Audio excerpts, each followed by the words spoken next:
In over 2 decades, Didier Drogba did not just live one life, but two parallel lives that no one really saw. One life where he always had to be strong, always had to stand firm, and one life where he had to bear everything alone in silence when, from very early on, he was separated from his family, growing up between France and Ivory Coast without belonging anywhere. And that feeling did not disappear when he became an adult, but only changed shape, becoming a dull emptiness that he had to learn to live with. When he stepped into football, he was not prepared like the others. He had no solid foundation, no early recognition, and even when success came, it did not bring relief but brought greater pressures. When he had to become a symbol for an entire country in a time of instability,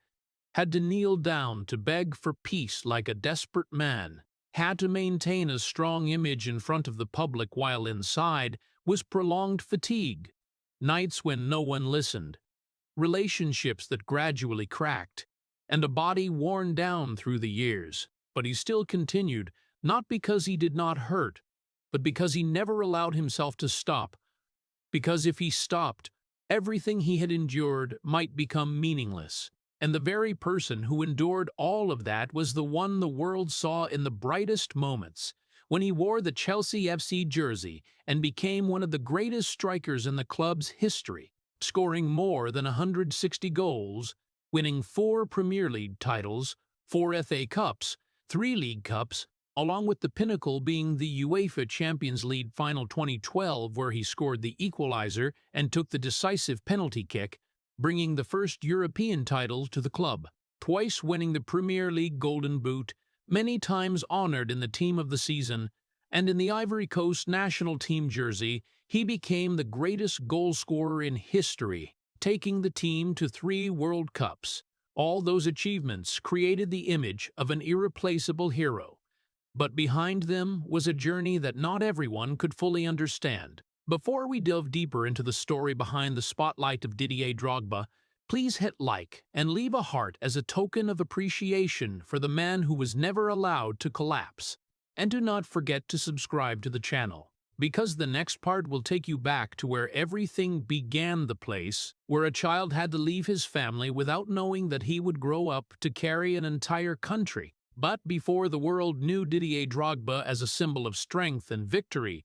his story began in a completely different place, a place with no lights, no cheers, only deprivation and long days passing in silence in Ivory Coast, where his childhood was not defined by warm memories but by the struggles of a family that had to get by day to survive, where meals were not always full, where the future was not something that could be seen clearly, and it was right there, when he was too young to understand what loss was, that life began to separate him from what should have been the strongest foundation of a child, his family, when he was sent to France to live with relatives, a decision that for adults might be hope, but for a child it was an indescribable confusion, because he did not understand why he had to leave, did not understand why the familiar arms disappeared, did not understand why the familiar faces only existed in faint memories. And no one could explain enough for a child to feel at ease, only prolonged silence and the feeling of being left behind in his own life. In France, everything was strange, from the language, the people, to the way life operated. And in that new world, Didier Drogba was not a name. He was just a child who had to learn to exist without his parents by his side, had to understand that there was not always someone to listen to him, not always a place to return to. And it was in those days that an emptiness began to form, not a sharp pain, but a dull, prolonged deficiency that crept into the way he saw the world, making him quieter, more closed off, and gradually accustomed to keeping everything inside instead of speaking out, because sometimes speaking out did not change anything, and then silence became part of who he was, a habit formed not by choice but by circumstance. When the family gradually reunited, when his parents also came to France, everything seemed like it would become more complete. But reality was not that simple. Because the years of separation had left gaps that could not be filled immediately. Because family affection was not something that could be pieced back together just by presence. And Didier Drogba, even though still very young, felt that in his own way, a way that needed no explanation, just a vague feeling that something had been lost forever, that what should have belonged to him was no longer intact. And from then on, he continued to grow up in a state of half connection, half distance, always in between, not fully belonging anywhere, even in his own family. Those years did not have big events that people had to notice, did not have dramatic moments to recount, but that quiet absence created a profound foundation for the person he would become later. Because when a child grows up without an absolute sense of security, he will learn to protect himself in his own way, will learn not to depend on others, will learn to stand firm even when no one is by his side. And Didier Drogba did that, not because he wanted to become strong, but because he had no other choice. In his school days, he was not the center of attention, not the standout one, just a quiet boy who observed more than spoke, felt more than expressed, and it was in that silence that he gradually built his own world, where he could control what he felt, where he did not need to explain to anyone, where he could endure without needing recognition, and that was also where his personality was formed. A personality not easily shaken, not easily revealed, and especially not easily collapsed. Looking back at those years, there was no specific moment that defined Didier Drogba's childhood,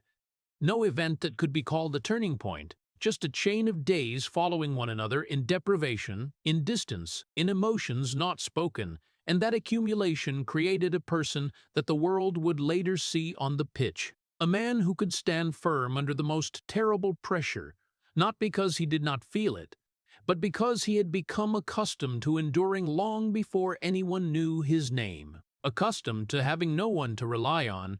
accustomed to having to keep moving forward even when he was not sure where the road ahead would lead. And it was from such a childhood that a will began to form, quietly, persistently, without fanfare, but strong enough to follow him for the rest of his life. And when the quiet childhood years passed, what Didier Drogba carried with him was not clear memories of a warm home, but a prolonged, vague feeling, the feeling of someone always standing in between without really belonging anywhere. When his life continued to be divided between Ivory Coast and France, between roots and reality, between what he was born to become and what he was forced to adapt to, and in that emptiness, a separation gradually formed, not loud but deep enough to shape the person he would become later. In France, he grew up as a child carrying a part of memories that no one around him could fully understand, where language could be learned,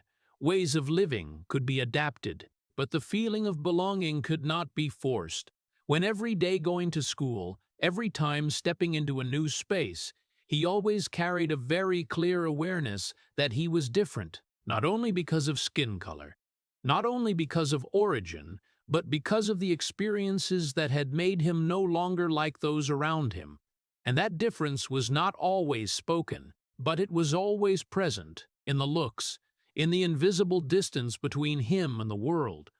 in the way he gradually chose silence instead of trying to explain who he was. But when returning to Ivory Coast, where it should have been home,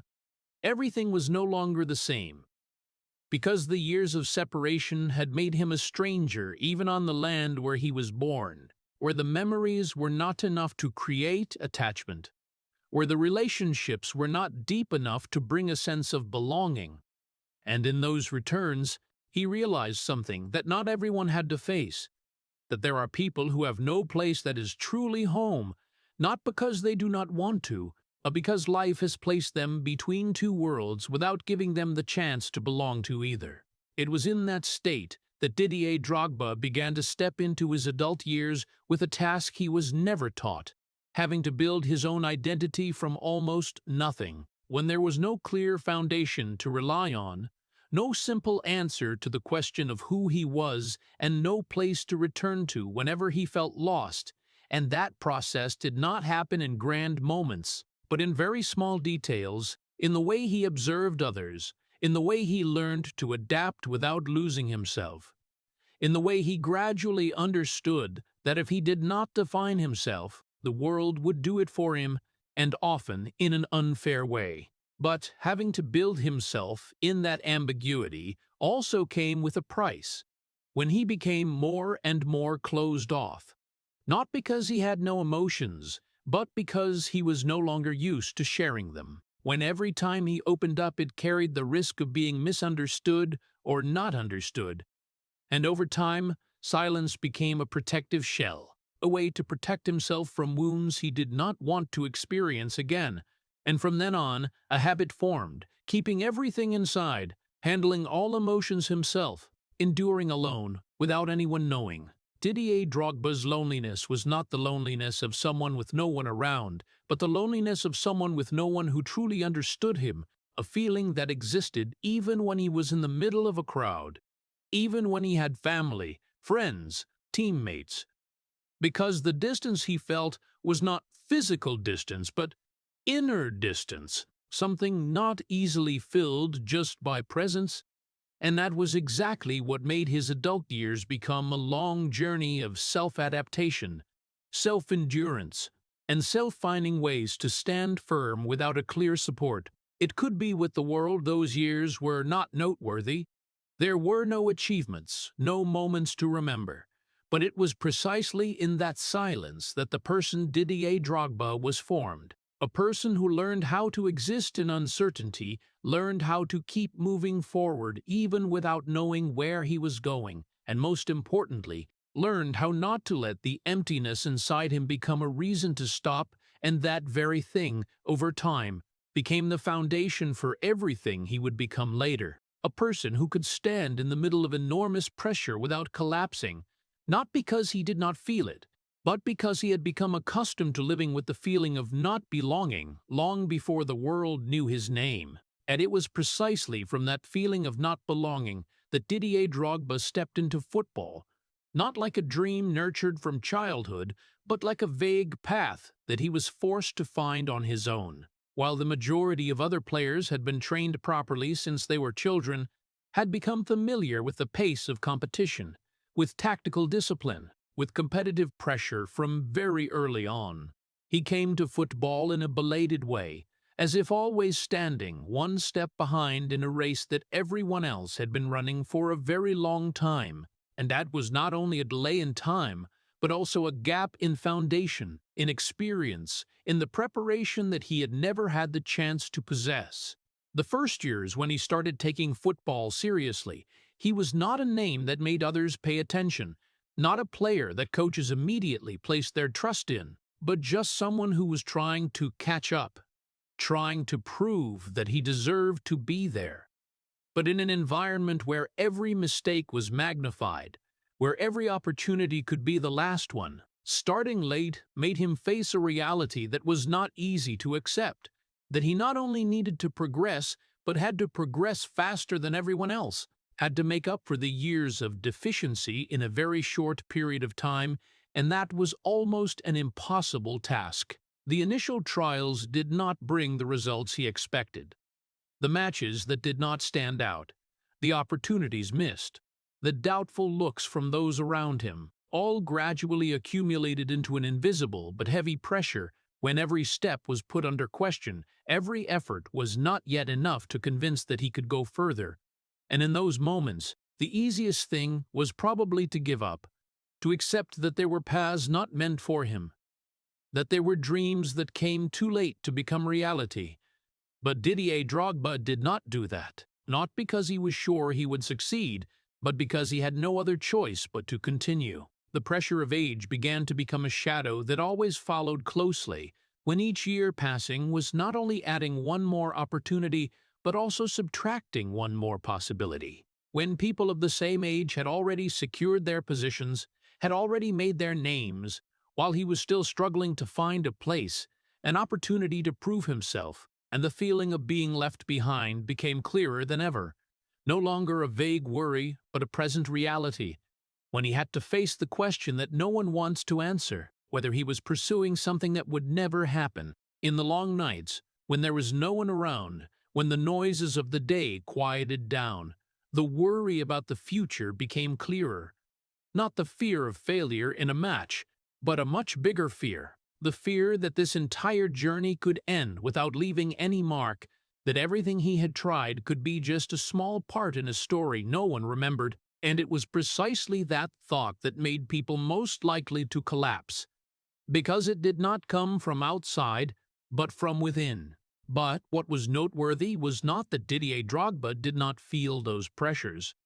but the way he chose to face them, when, instead of seeking assurance from outside, he gradually learned to accept uncertainty as part of life, learned to keep moving forward even without knowing the destination, learned to believe in his own effort even though there was no evidence yet that it would bring results, and that was not confidence, but a form of nearly silent persistence, a decision repeated every day that he would continue, no matter what happened. No one promised him that everything would change. There was no clear sign that a big opportunity was waiting ahead. Only a long road with a lot of uncertainty, and it was precisely in that circumstance that his determination became clearer. Not as a strong statement, but as a quiet endurance, a will that did not depend on results, a choice to continue even though there was nothing guaranteeing where it would lead, and that was exactly what kept him standing firm in a period when many others might have stopped. Looking from the outside, this period might not be significant. There were no big moments to remember, no titles to be proud of, but in reality, this was the most important part in Didier Drogba's journey, because if there had not been those years of being underestimated, if there had not been the feeling of being left behind, if there had not been the worry of not achieving anything, then perhaps he would never have developed what later defined the person he became: the ability to endure without needing recognition, the ability to continue without needing assurance, and the ability to believe in his own path even when no one else believed in it. And then the following years of Didier Drogba passed not in the spotlight, but in a space that was almost invisible to the football world, when he wore the Le Mans FC jersey and other small clubs, where there were no television cameras following every run, no crowded stands with fans chanting his name, but only modest stadiums, matches that took place quietly and ended without leaving much mark. And in that environment, he was not a star, not a big hope, but just a player trying to survive in a system that was always ready to replace anyone who was not prominent enough. Not many people mentioned him in sports news. There were no articles praising or analyzing his potential, simply because he had not done anything big enough to make others pay attention. And that absence was not only the absence of fame, but also the absence of belief from outside, when no one said he would succeed. No one guaranteed that his efforts would be rewarded. And in a world where recognition often came very quickly to outstanding talents, not being seen could become an invisible burden, making people wonder if they were going in the right direction or not. Life in this period also did not bring the stability that many imagine about a professional player. When income was not enough to create peace of mind, when each contract was temporary, when the position in the lineup was never guaranteed, and each season passing brought a new worry about whether he still had the chance to stay or would have to start over from the beginning somewhere else. And that instability made football no longer just a passion, but became a battle for survival, where each match was not only an opportunity to perform, but also a step to hold on to his own future. The efforts that Didier Drogba put in during this time were by no means small. The long training sessions, the times he tried on his own to improve every small detail in his playing style, the matches where he poured all his strength just to prove that he deserved to be on the field. But the hardest thing was not having to make the effort, but that effort not being seen, not being recognized. When even his progress was not enough to change the way others viewed him, and gradually a question began to appear. Not from others, but from himself, whether he was really good enough or not. Doubt about one's own ability is one of the hardest things to face, because it does not come from a specific failure, but from the accumulation of many small moments when he was not chosen for the starting lineup, when he did not score in important matches, when he saw other players of the same age go further while he was still standing still. And in those moments, it was very easy to believe that perhaps what others thought was right, that perhaps he was not the one destined for success, that perhaps he had started too late to catch up. The feeling of being left behind was not something that happened suddenly, but a prolonged process, when each year passed without clear progress, when each opportunity came and went without leaving a mark. And in a fiercely competitive world like professional football, where there were always young talents ready to replace, not moving forward meant gradually being pushed to the sidelines. And Didier Drogba felt that clearly, not through the words of others, but through the very reality he was living every day. But what is worth saying is not that he went through those years like that, but the way he existed in them, when instead of letting that invisibility make him disappear, he chose to continue training, to continue playing, to continue believing in something that even he himself sometimes could not explain clearly. That if he did not stop, one day something would change. And that belief did not come from absolute confidence, but from a habit that had formed long ago, the habit of not giving up, even though there was no clear reason to continue. Those invisible years, looking from the outside, might not have anything special, no memorable moments, no stories to tell, but they were the most important part in Didier Drogba's journey, because, while the world did not see him, he learned how not to depend on being seen. While no one recognized him, he learned how not to need recognition to continue. And while everything around seemed unchanged, he still quietly moved forward, little by little, not fast, not loud, but enough so that one day, when the real opportunity came, he would no longer be the one standing behind. And then, after the years that were almost forgotten, the life of Didier Drogba began to turn at Olympique de Marseille, not by a gentle change, but by a breakthrough that even surprised him, when, for the first time in his career, everything seemed to start fitting together. The previous silent efforts gradually transformed into effectiveness on the pitch. The goals began to appear more regularly. The moves became sharper, and most importantly, he was no longer a name easily overlooked,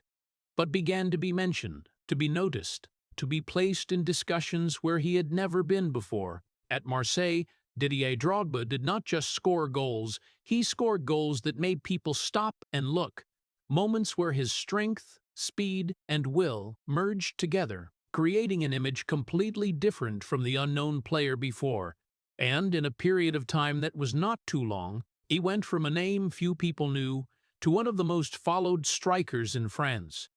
A change so fast that it forced everything around him to change along with it, from the way the media wrote about him, from the way fans called his name,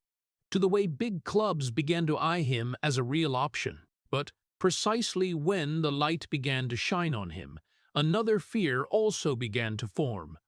No longer the fear of being left behind, but the fear of not being able to hold on to what he had just achieved. When each goal not only brought recognition but also brought expectations. When each match was not only an opportunity but also a test. And in the world of football, where glory could come very quickly but could also disappear after just a few matches, Didier Drogba understood that stepping into the light was only the first step, while staying there was the real challenge. The media began to talk about him more. But it was no longer just simple praise, but questions, predictions, comparisons, whether he could maintain this form for how long, whether he had enough ability to play at a higher level, whether what he was showing was a temporary explosion or a sign of a great career. And those questions did not only appear in the newspapers, but gradually crept into his own thoughts, making every time he stepped onto the field no longer simple like before, when he was not only playing football but also carrying expectations that he had to meet. Fans began to place their trust in him, but that trust also came with pressure when they no longer accepted normal performances, when they expected him to continue scoring, to continue making a difference. And in a very short time, Didier Drogba went from someone no one expected to someone who was not allowed to fail, a transition that not everyone could adapt to in time, because it not only changed his position on the field, but also changed the way he saw himself. The transition from unknown to the center of attention was not only a step forward in his career, but also a psychological shock when he had to learn to live with the eyes of others, with constant evaluation, with the pressure to prove that he deserved the new position. And that was not easy at all for a person who had become accustomed to living in silence, accustomed to no one paying attention, accustomed to handling everything on his own without needing to explain. Because now everything he did was seen, was analyzed, was compared, and there was no longer room for mistakes that could easily be overlooked. In the moments when there was no one around, when he had time to look back at his journey, a question began to become clearer than ever: whether he really belonged here or not, whether the light he was standing under was a place where he could exist long-term, or just a short phase before everything returned to the way it was. And that very uncertainty made every step heavier, when he not only had to move forward, but also had to hold his position at the same time. But like what had happened before in his life, Didier Drogba did not choose to step back, did not choose to avoid the pressure, but continued to move forward. Not because he was ready for all of this, but because he understood that opportunities did not come many times, and if he did not seize it, everything could return to the starting point. And that very thought kept him in the light, even though he knew that there, everything would be much more difficult. The period at Marseille was not only where he began to be known, but also where he first faced a completely different form of pressure.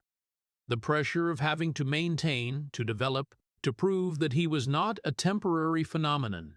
And it was precisely in that process that the person in him continued to change, no longer just the one trying to catch up, but becoming the one who had to lead, even though inside he still carried all the doubts, the fears, and the memories of a journey that started too late, too difficult to feel completely at ease with anything. And it was also from here that a new phase opened up, where Didier Drogba was no longer the one looking for opportunities, but the one who had to face what opportunities brought, a journey that not only demanded talent, but also demanded endurance, determination, and the ability to stand firm in a world where light always came with prices that not everyone could see. And then, when the biggest door in his career opened, Didier Drogba stepped into a completely different world, where there was no longer room for slowness, no longer time to adapt gradually. When he joined Chelsea FC under the guidance of Jose Mourinho, a coach who not only demanded victory, but also demanded perfection. And right from that moment, everything around him changed at a speed that no previous phase could have prepared him for. From the pace of the game, the intensity of collisions, to the pressure from the English media, where every match was dissected, every mistake was magnified, and every player had to prove their value almost immediately. It was no longer Marseille, where he had time to develop and adapt. Chelsea was a machine built to win. And in that machine, Didier Drogba was not brought in as a trial option, but as an important piece, a person expected to lead the attack, to score decisive goals, to become the center in the team's playing style. And that expectation did not come gradually. It hit right from the first days, when the transfer fee, the media attention, and the coach's trust placed a weight on his shoulders that not everyone could bear. The first matches in England did not happen the way many people imagined. When the harshness of the Premier League quickly revealed itself, the defenders were not only strong but also fast. The collisions were not only fierce but also continuous. And in that environment, Didier Drogba could no longer easily control the match like before. There was no longer space to handle the ball the way he was familiar with. And it was precisely in those moments that doubts began to appear, not only from outside but from within, when he had to face the question whether he was really suited for this level or not. The English media were not patient. They did not care about the journey he had been through. did not care about the invisible years before. They only looked at the present, at what he showed on the field, and when the goals did not come immediately, criticism began to appear. Headlines questioning his value, his ability to adapt, whether Chelsea had brought in the right person or not, and in an environment where everything was magnified, those criticisms did not just stay in the newspapers, but crept into the space around him, into the locker room, into every training session, into the way he saw himself. The pressure to adapt quickly became a requirement that could not be postponed. When each match passed without a clear mark, only increased the doubt, and Didier Drogba understood that he did not have much time, did not have many chances to wait, but had to change immediately, had to adjust his playing style, had to learn how to use his body in fierce collision situations, had to understand how to move in a tight tactical system, and, most importantly, had to learn how to exist in an environment where weakness, even if only fleeting, could be exploited and magnified. In those days, the change did not only happen on the pitch, but also in his psychology.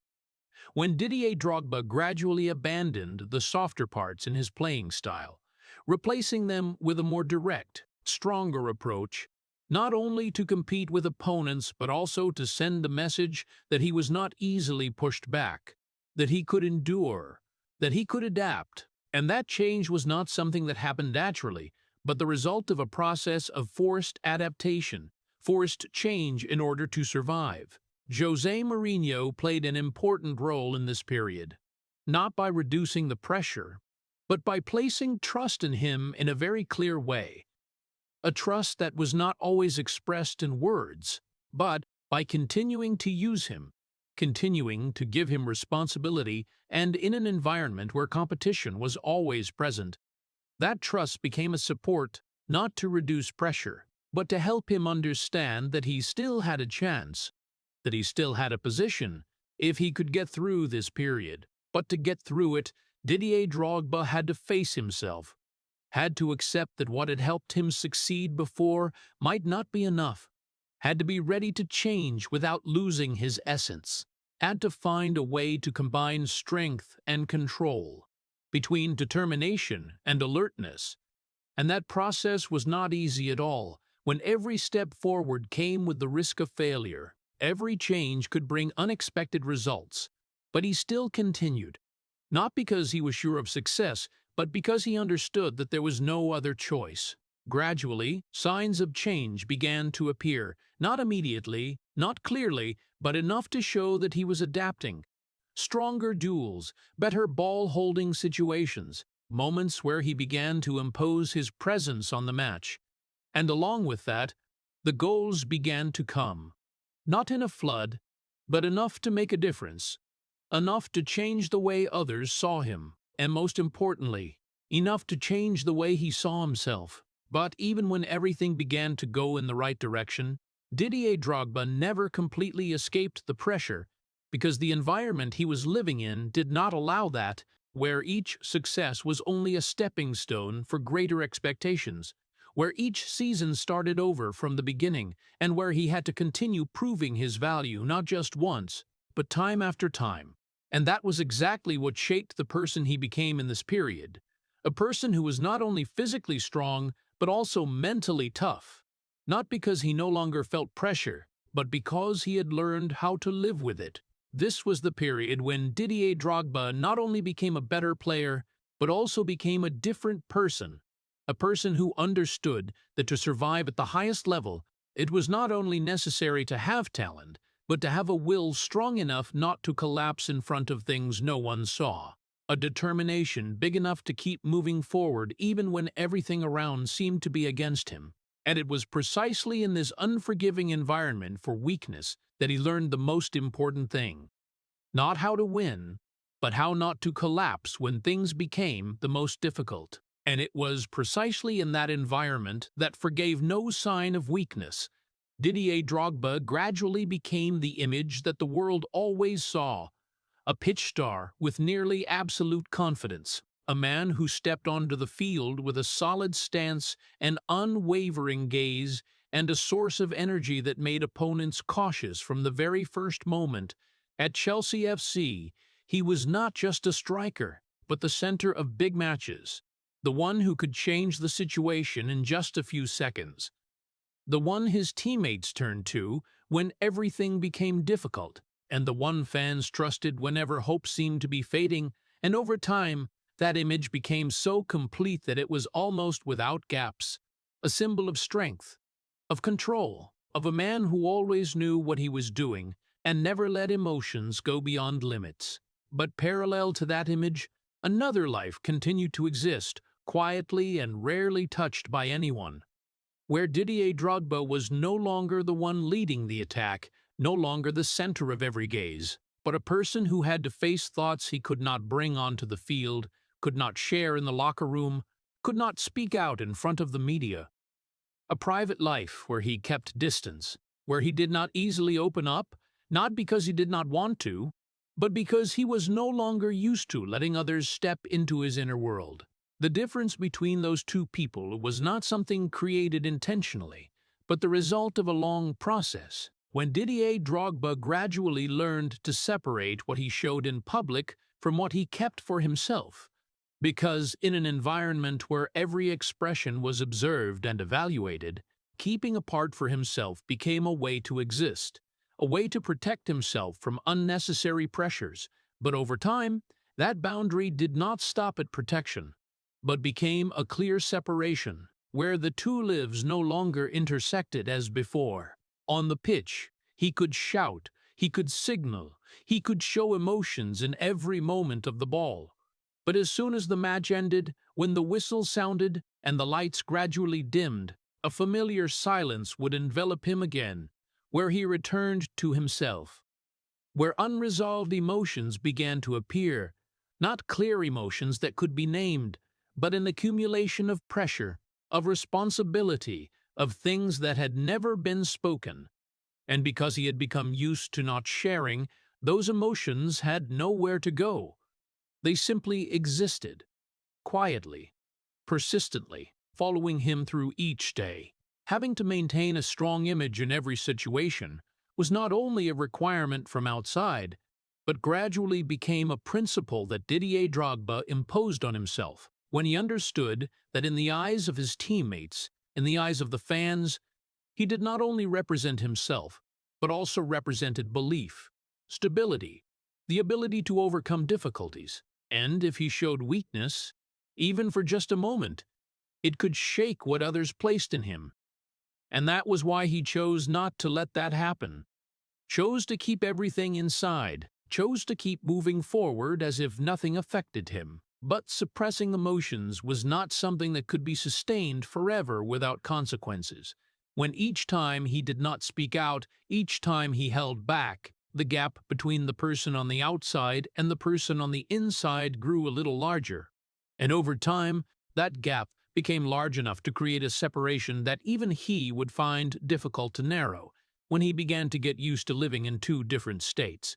One state for the world, and one state that only existed when no one was around. People looking from the outside could see a Didier Drogba who always had control over everything, always knew how to handle situations, always appeared at the right time and in the right place. But they did not see the moments when he had to think alone, face doubts alone, face questions without clear answers, face the feeling that no matter how many people were around, there was still a part of him that no one could reach.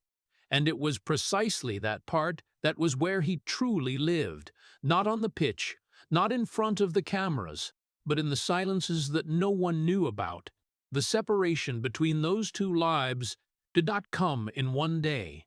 but formed little by little through each match, through each season, through each time he chose silence instead of sharing, and at some point it became normal, became the way he existed, where he no longer tried to merge those two people, but accepted that they would always exist in parallel, not completely separate, but also never truly becoming one. And it was precisely in that separation that Didier Drogba continued to move forward, continued to play, continued to become what the world expected. but at the same time also continued to carry a part of himself that no one knew, a part that was not expressed, not recognized, but was the part that endured the most. And when those two lives coexisted in one person, what few people realized was not how much he had achieved, but how much he had to hold back in order to continue standing firm like that. And when the gap between the two lives became increasingly clear,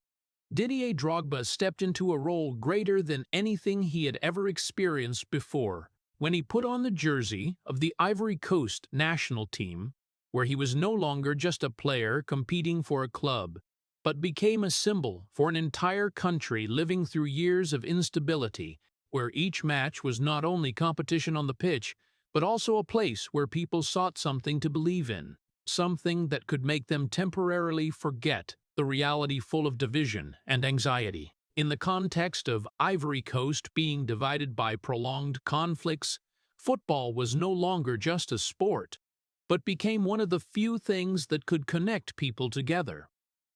And Didier Drogba, in some way, became the center of that connection, not because he actively sought this role, but because circumstances had placed him in a position that no one else could replace, where each of his goals not only had tactical meaning but also carried the emotions of millions of people who were watching, hoping, waiting for something positive amid difficult days. Expectations from the people did not come gently. They accumulated through each match, through each victory, through each moment when the team brought rare joy to a country that needed it more than ever. And over time, Didier Drogba was not only seen as a good player, but as a representative of hope, an image that people clung to when everything around became unstable. And that very transformation completely changed the meaning of every time he stepped onto the field, when he no longer played just for himself, no longer played just for the team, but played for something much greater. The pressure from then on was no longer limited to the scope of football, when what he did on the field began to be linked to what happened in life, when a victory could bring a feeling of unity, while a defeat could make disappointment spread wider than usual. And Didier Drogba understood that every action of his, whether on or off the field, could create influence, and that very awareness made him carry a responsibility that not every player had to face, a responsibility without clear limits, without time off, and also without any way to set it aside. In the eyes of the world, he gradually became a symbol that went beyond sports, a name not only mentioned in football news, but also in stories about society, about people, about the ability that an individual could create influence greater than his position, and that brought respect, but also came with another pressure. When Didier Drogba was no longer allowed to just be himself, but had to be the image that others expected, had to behave in the way others thought was right, had to maintain a standard that did not always fit the real person inside. Representing the hope of millions of people was not something that could be carried lightly, when every step carried the gaze of an entire nation, when every decision could be analyzed, when every moment of weakness could be magnified. And in that circumstance, Didier Drogba no longer had much space for mistakes, no longer had many opportunities to simply be a human being, because the role he was holding did not allow that. And over time, he gradually accepted this as part of life, not because it was easy, but because he could not refuse. But behind that acceptance was a fatigue that not everyone could see, not the fatigue of the body after matches, but the fatigue of a person who had to constantly maintain many roles at the same time: a player, a symbol, a representative, a hope, and each role demanded a part of him, making him divide himself in ways that were not always balanced. And in that process, his private human part was increasingly pushed back, not because he did not need it, but because he no longer had enough space to live with it. The trips back to his homeland were no longer simple like before, no longer just times to reunite with family or rediscover memories, but became moments when he had to directly face what the country was going through, with eyes full of expectation, with words carrying belief. And in those moments, The gap between the person Didier Drogba and the image that others saw became even clearer when he understood that what they saw was only a very small part, while most of what he had to carry could not be expressed in words. And it was precisely in this period that the two lives of his were not only separated, but also began to collide with each other, when what happened off the pitch started to directly affect what happened on the pitch, when the pressure from his homeland followed him into every match, every training session, every moment, and there was no way to separate them completely, because they had become part of each other,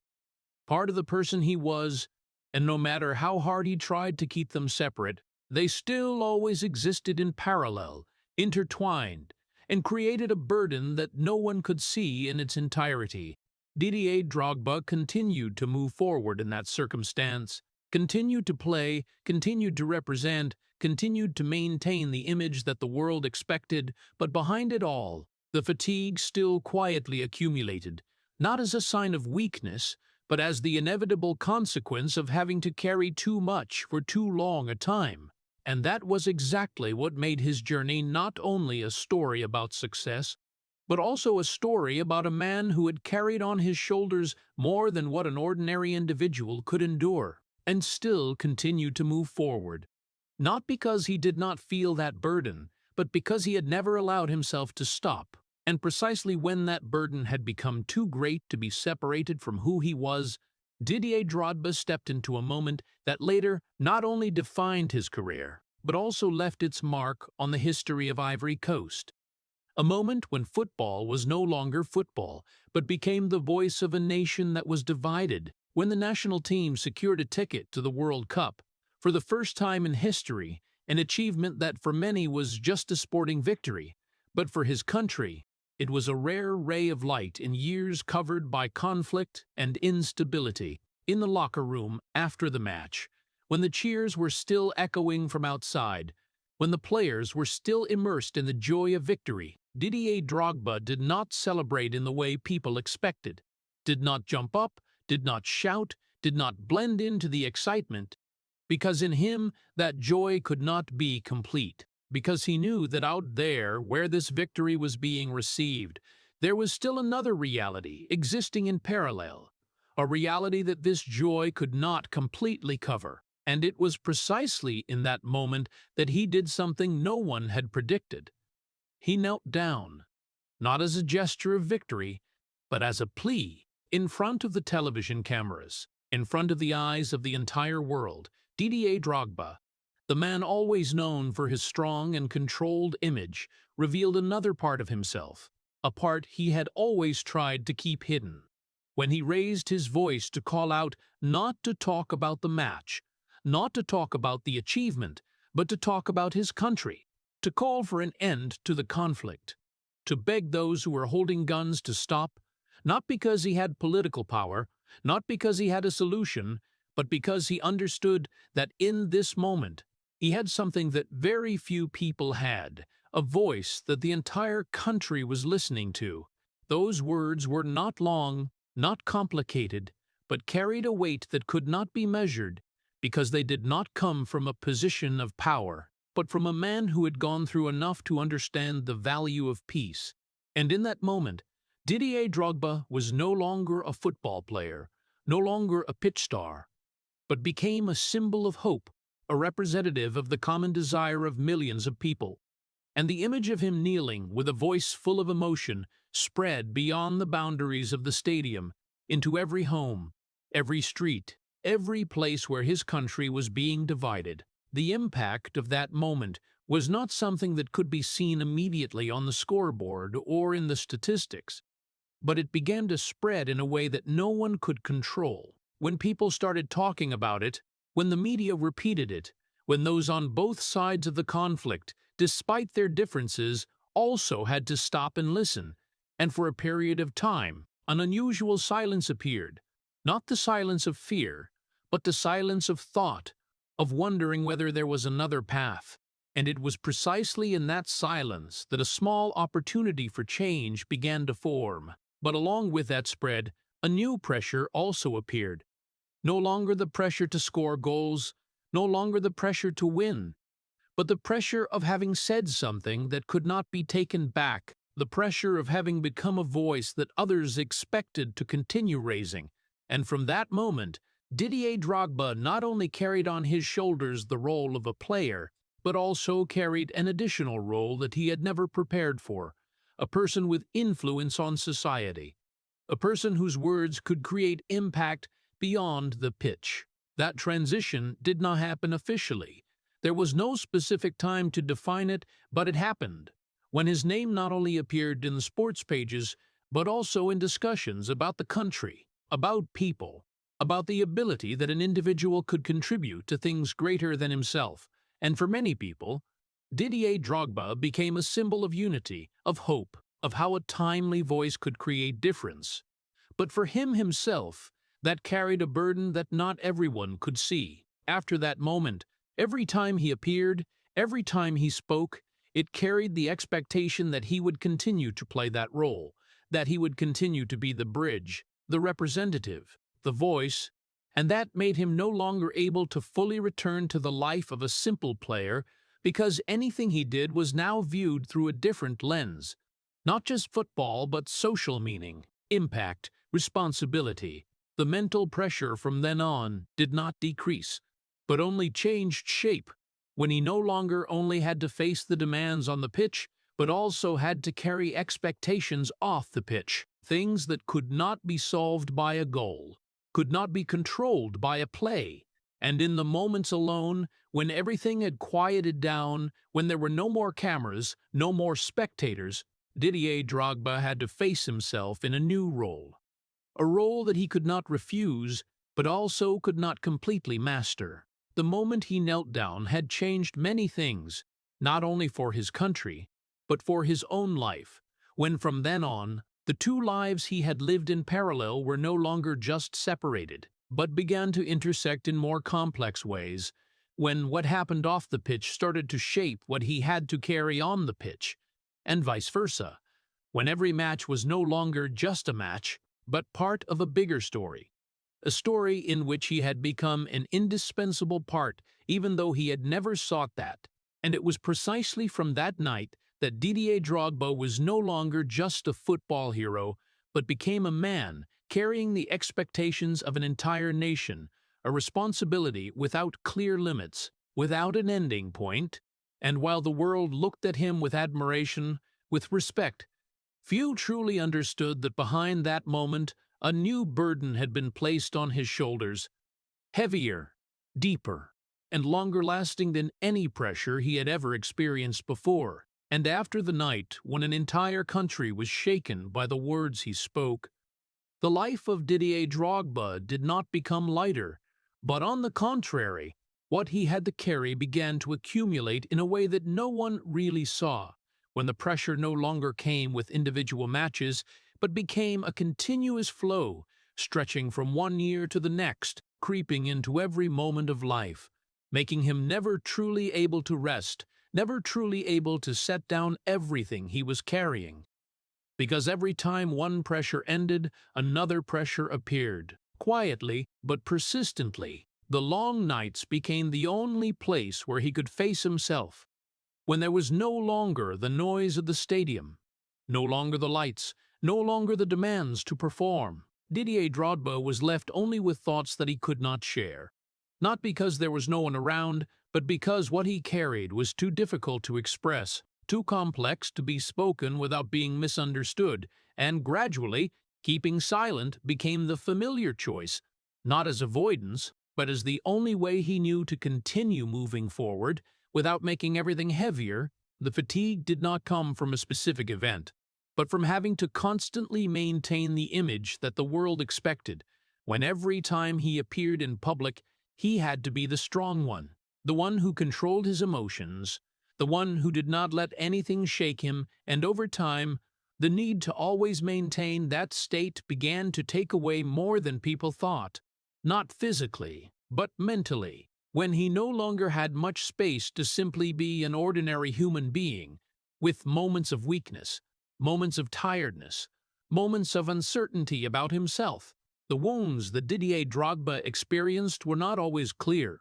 not always recorded. There were no big headlines or stories told many times, but precisely because of that they became harder to face. When there was no recognition, no sharing, no way to release them, and they existed, quietly, accumulating through each day, through each season, through each moment when he had to continue stepping onto the pitch, even when inside, he was not at his best. There were matches where his body no longer responded as before. Small injuries accumulated gradually, pains that did not completely disappear, and in a world where competition never stopped, not being at his best was not a reason to stop, but another challenge to overcome. And Didier Drogba continued to play in that circumstance,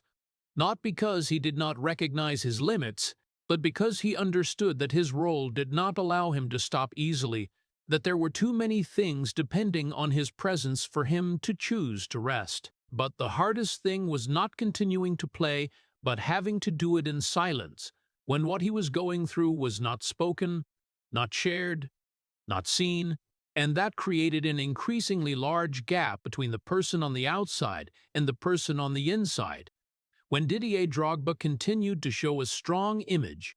while inside the fatigue and pressure still quietly existed, did not disappear, only hidden better. His endurance was not something that could be seen immediately, not explosive moments or clear actions, but a prolonged process, a persistence repeated every day when he continued to train, continued to play, continued to meet expectations, even when inside he was not always ready. And it was precisely that repetition that made it heavy, when there was no stopping point, no moment to completely let go. It could be with the world. Didier Drogba was still the hero,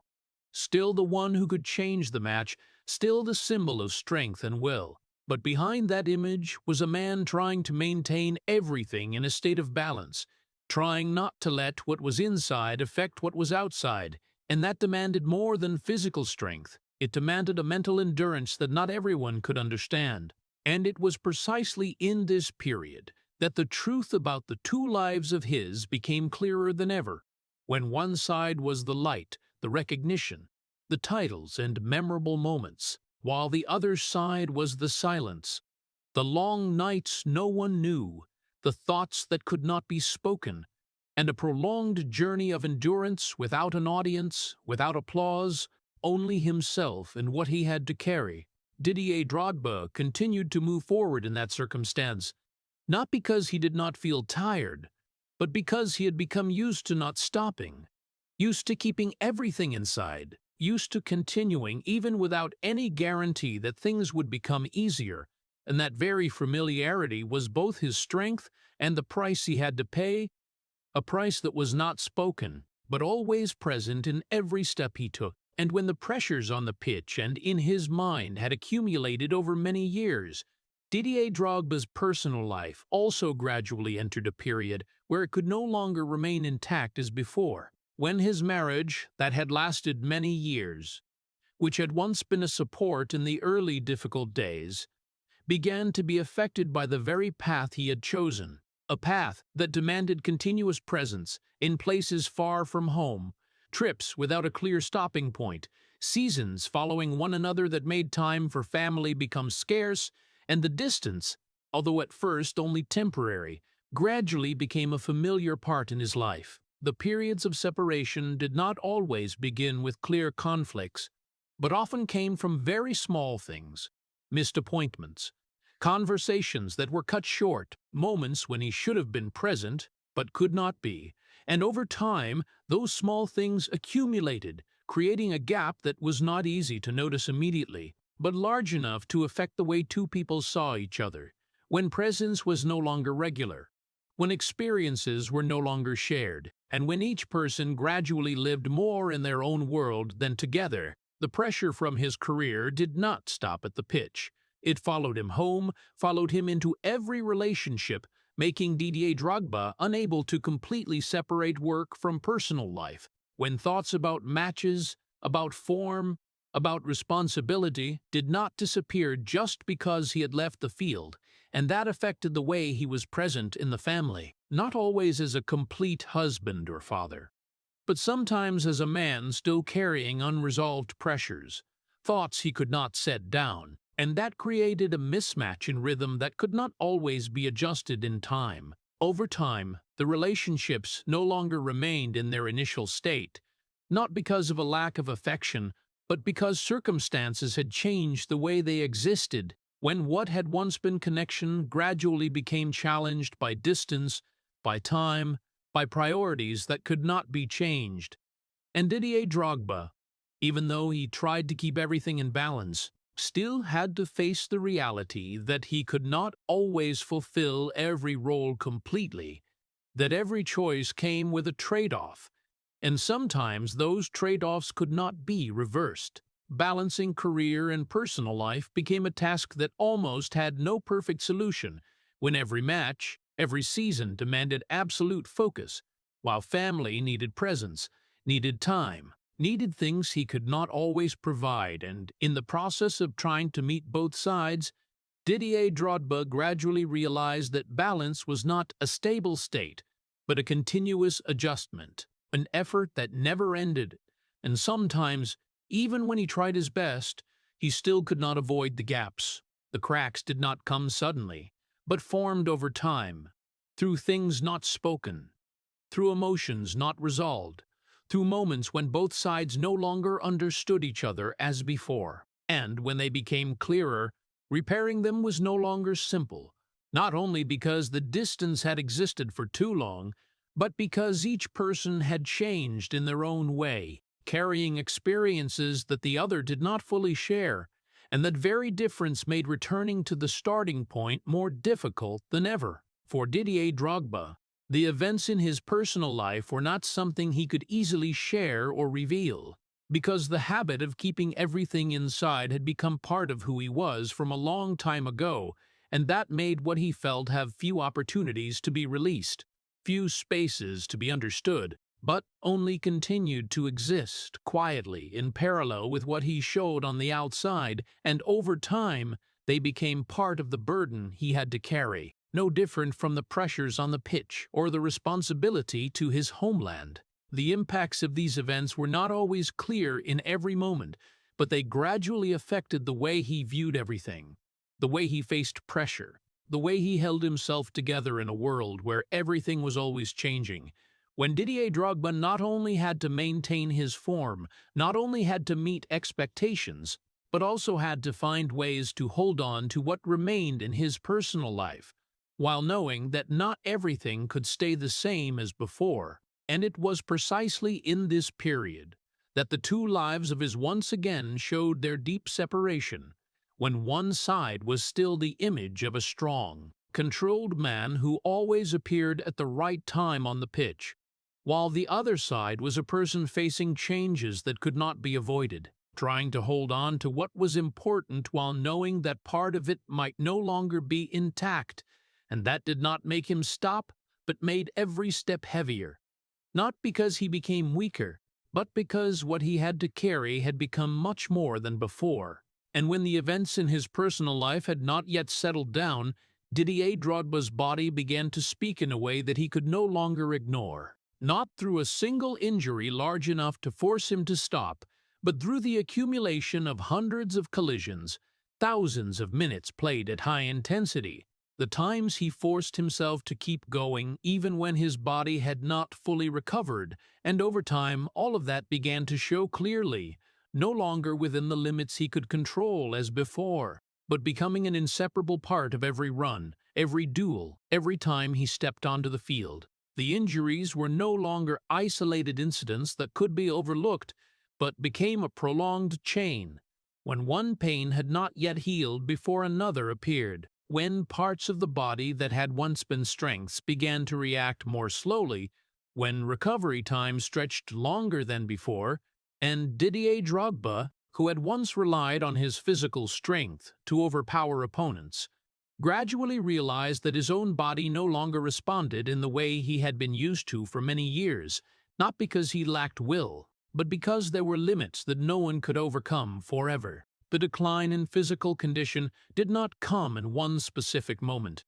but crept into every small detail, into the way he moved, into reaction speed, into the ability to maintain intensity throughout the match, and what made it harder to accept was not that it happened, but that he still remembered very clearly how he had once been, still felt the gap between the present and the past, and that very comparison made every match become a reminder that time was changing everything,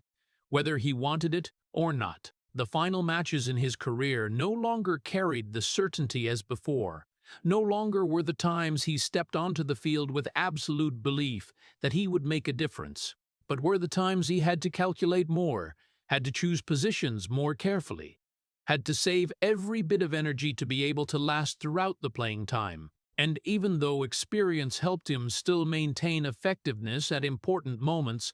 the feeling that he no longer had full control over his body was always present, not loud, but clear enough that it could not be ignored. For a person who had become used to standing at the peak, realizing that he could no longer maintain his form as before was not only a physical change, but a psychological challenge. When Didier Drogba had to face a reality he had once avoided, that nothing lasted forever, that every journey had an ending point, and the hardest thing was not the ending itself, but accepting it when he still felt he could continue, still felt he was not ready to stop. The decisions in this period were no longer simple choices between playing or resting, but choices between continuing to extend a journey that was gradually reaching its limit, and accepting to step into a new phase where the pitch was no longer the center. And Didier Drogba understood that no matter how hard he tried, his body had given its own answer, an answer that could not be changed by will, could not be reversed by effort, but only accepted. The decision to leave the peak did not come in an explosive moment, was not an emotional declaration, but a process that happened gradually, when he slowly reduced intensity, when matches became fewer, when his role changed, and finally, when he realized that he could no longer contribute in the way he wanted, could no longer be the version the world had become familiar with. And that very realization, though difficult, brought a clarity he could not avoid. Accepting the reality of time was not an easy thing, especially for a person who had spent his entire life overcoming limits, proving that he could do more than what others thought. But there were limits not meant to be overcome, but to be understood, to realize that each phase had its own value. That ending did not diminish what had been achieved, but was only part of the journey that everyone had to go through. Didier Drogba went through this period not like a man forced to stop, but like a man gradually understanding that time was not the enemy, but part of life. That what he had experienced, what he had endured, what he had built, did not disappear just because he was no longer playing at the peak. And that very acceptance helped him move forward, no longer in the role of a player as before, but with a deeper awareness of himself and the journey he had been through. And while his body was no longer as before, while the pitch was no longer where he belonged in the old way, Didier Drogba still carried everything that had defined who he was. The persistence, the endurance, and the ability to keep moving forward even when everything changed, not to prove anything anymore, but simply to continue living with everything he had experienced, in a new phase where he was forced to learn how to adapt, just like the way he had done from the first days of his life. And when the door of his playing career closed, Didier Drogba stepped into a silence that he had not experienced for many years. A silence without the starting whistle, without the pounding heartbeat before each match, without the prolonged cheers from the stands, but only the quiet of a life no longer revolving around the pitch. And that very sudden change made everything feel unfamiliar, not because he had not expected it, but because when it truly arrived, the feeling was completely different from what he had once imagined. In the first days after retirement, it did not bring a feeling of liberation like many people think, but rather a nameless emptiness, when habits repeated for many years suddenly disappeared, when the body no longer had to prepare for matches, when the mind was no longer completely occupied by tactics, opponents, and the pressure of competition. And in that emptiness, Didier Drogba had to face a question he had never really needed to answer before. that when he was no longer a player, who was he? No more weekend matches, no more intense training sessions, no more constant travels between cities. His rhythm of life changed in a way that slowed down noticeably, from a life that was always moving, always busy, always caught in the wheel of professional football, to a life with more empty time, more space to think, to look back, to feel things, that before he did not have the chance to stop long enough to realize, and that very slowing down, although necessary, was not at all easy to adapt to. In the times alone, thoughts about the past began to appear more, not as scattered memories, but as a continuous flow, taking him back to different periods of his life, from the days of a distant childhood, the invisible years, the explosive moments, the tense match nights, to the difficult decisions and the things that had to be traded. And when looking back at all of it, Didier Drogba did not only see what he had achieved, but also saw more clearly what he had gone through to get them, the parts that the world did not see, but took up most of his journey. Finding balance in life again became a process that did not happen overnight, when he had to learn to live without the familiar structures of football, without a match schedule, without clear weekly goals, without specific measures to evaluate himself, and that demanded an adjustment not only in habits but also in the way he saw himself. When Didier Drogba had to learn to find meaning in things unrelated to the pitch, in everyday moments that before he rarely had time to experience, life after retirement was not the end of the journey, but another phase with its own challenges, when he still carried everything that had formed who he was, but had to find ways to apply them in a completely different context, where there were no longer specific opponents, no longer matches to prepare for, but only life with slower rhythms, less noisy, but no less complex. Adapting to a life without the pitch also meant accepting that a large part of himself would no longer be expressed in the old way, when emotions that had once been released through every play, every goal, now had no place to express themselves, and Didier Drogba had to find other ways to understand and handle them, not through explosion, but through settling, not through action on the field, but through thought and choices in daily life. There were moments when he realized that this silence, although hard to adapt to, carried its own value. When for the first time in many years he had time to truly listen to himself, not dominated by the noise around, not driven by the pressure to perform. And in those moments, Didier Drogba gradually understood that his journey was not only defined by what he had done on the pitch, but also by the way he continued to live after leaving it. But even in this quiet, the two lives he had lived for many years did not completely disappear.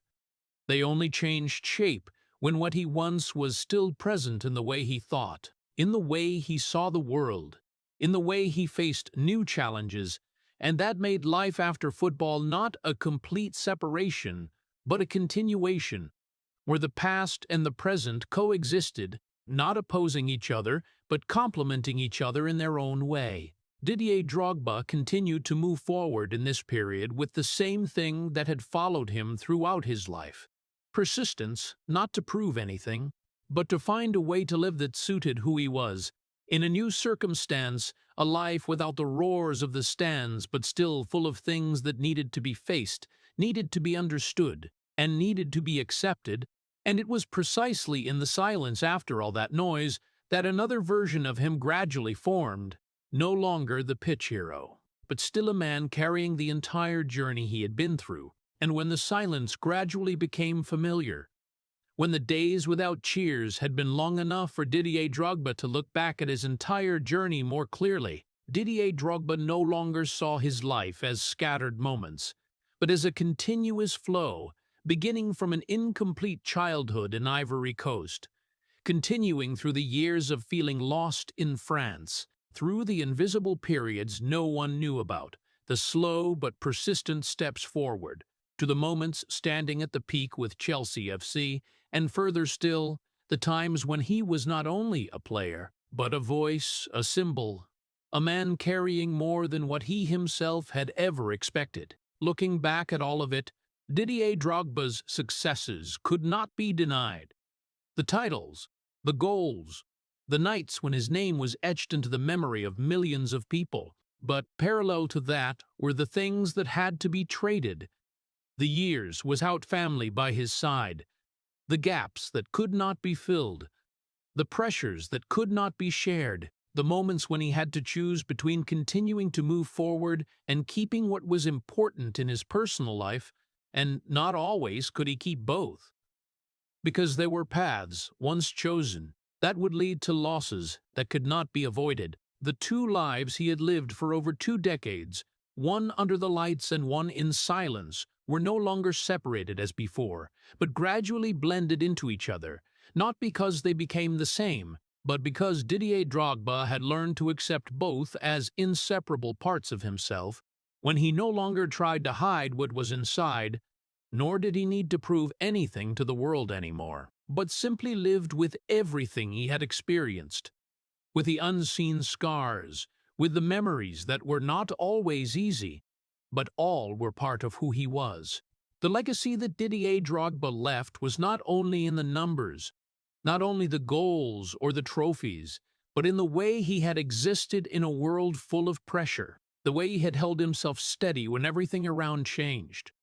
the way he had used his position to create influence beyond football, when he became part of bigger stories, stories about his country, about people, about the ability that an individual could bring hope in the most difficult times. In society, his image was not only that of an athlete, but a symbol of resilience, of not giving up even when things were not favorable, of continuing to move forward even without guarantees. And that did not come from words, but from the very way he had lived, from the choices he had made, from the things he had endured without needing to explain. And that was exactly what made his legacy deeper. Not only something that could be seen, but something that could be felt. Didier Drogba today is no longer the man running on the pitch like before, no longer the center of big matches, but he still carries everything that has shaped who he is, not as a burden, but as part of himself, a part that he does not need to remove, does not need to forget, but only needs to accept, because those very things have made him the person he is, a person who is not perfect, not always strong, not always in control of everything, but still continues to stand firm, not because he never falls, but because he always gets back up. There are moments in his life that no one sees. There are decisions that no one fully understands. There are emotions that are never spoken.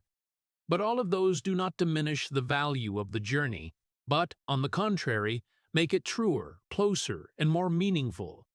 Because it is not the story of a person without difficulties, but the story of a person who has gone through so many difficulties and still continues to move forward. And when looking back, what makes Didier Drogba's story special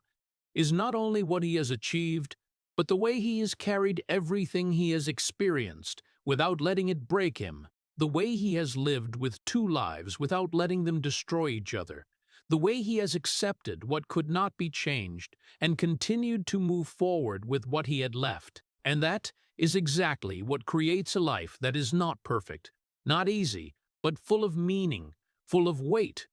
and enough to leave a mark not only in football, but in the way people view resilience, endurance, and the ability to continue living with everything that has happened. The story of Didier Drogba not only makes people admire, but also leaves a very hard-to-describe feeling of heartache. Because behind the image of the hero at Chelsea FC with decisive moments like the Champions League Final 2012 is a man who had to live in separation from very early on, sent away from his family before he understood what love was, growing up between France and Ivory Coast without really belonging anywhere, and then having to build his own identity in that ambiguity. Even more heartbreaking, when the very man who always appeared strong on the pitch was the one who had to keep silent in the long nights when no one listened, had to carry national pressure during the Civil War period, and kneel down to beg for peace in 25, like a desperate man rather than a star,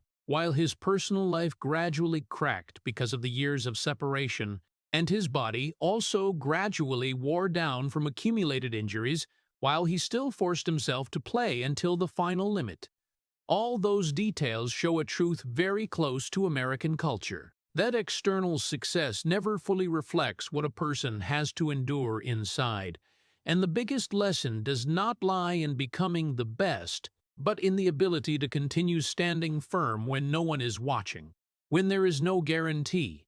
when having to live with two parallel lives without being allowed to collapse.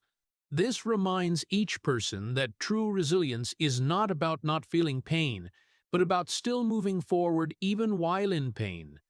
And sometimes, what deserves the most honor is not victory, but the silent endurance that no one knows about. If the story of Didier Drogba makes you pause, please hit subscribe and leave a heart. That is a small way to show appreciation for a man who carried the whole world in silence. Thank you for listening, and see you in the next video, where we continue to explore strong lives where behind the light there are always stories that have never been told.